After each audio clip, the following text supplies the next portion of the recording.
এই ইলেকট্রিক্যাল প্যানেলটার মধ্যে দেখেন এখানে লিকেজ কারেন্টের জন্য আরসিবিউ লাগানো আছে। এটা হলো 4 পোল আর এটি হচ্ছে ডাবল পোল।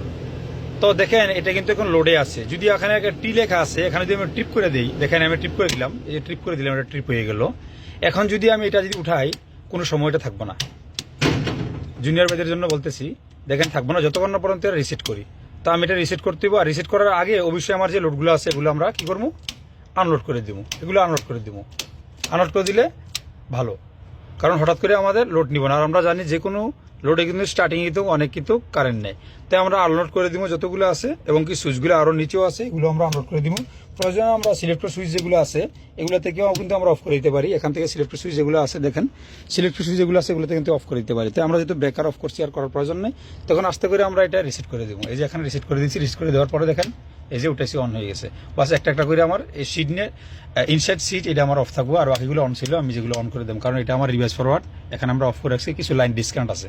এগুলো হলো ডাবল পোল। এটাও সেম, যদি আপনার রিসেট হয় তো অবশ্যই আপনি দেখেন রিসেট হয়ে গেছে, তারপর এটা আপনি উঠলে কিন্তু উঠবো না, অবশ্যই আপনি এটা রিসেট করে দিব ওয়েলারের মতো, ঠিক আছে। তারপরে আমরা এই লোড দিয়ে দিব। আর যে কোনো জিনিস যদি ট্রিপ হয় তো অবশ্যই আপনি কি করবেন, অবশ্যই আপনি আনলোড করে দিবেন প্রথমে, তারপরে যদি কোনো সমস্যা থাকে তাহলে এই সমস্যাটা সমাধান করবেন, তারপরে এটা রিসেট করে সে ট্রিপ করবেন। আর এটা অবশ্যই আমরা কেন ইউজ করি, আমরা যদি আরসিবি ইউজ করি তাহলে কিন্তু আমরা সবকিছু কিন্তু পাইতে আসি, যেটা আমরা লিকেজ কারেন্টের ক্ষেত্রে দেখা গেছে আমরা লিকেজ কারেন্টের সুবিধাটা পাইতেছি, এবং কি শর্ট সার্কিট বা ওভারলোড এগুলো কিন্তু আমরা পাইতেছি না, কিন্তু এটাতে কিন্তু শর্ট সার্কিট, ওভারলোড এবং কি লিকেজ কারেন্ট সবকিছু কিন্তু পাবো। এই জন্য কিন্তু আমরা আরসিবি কিন্তু ইউজ করবো। তো প্রিয় ভাইয়ের, আমার বিস্তারিত আলোচনা করলে অনেক এই ভিডিও কিন্তু আছে, আরও চাইলে বিস্তারিত এই প্যানেলটার বিষয়ে অবশ্যই কমেন্ট বক্সে কমেন্ট করে দিবেন। কমেন্ট বক্স খোলা আছে, আপনাদের মূল্যবান মতামত করবেন।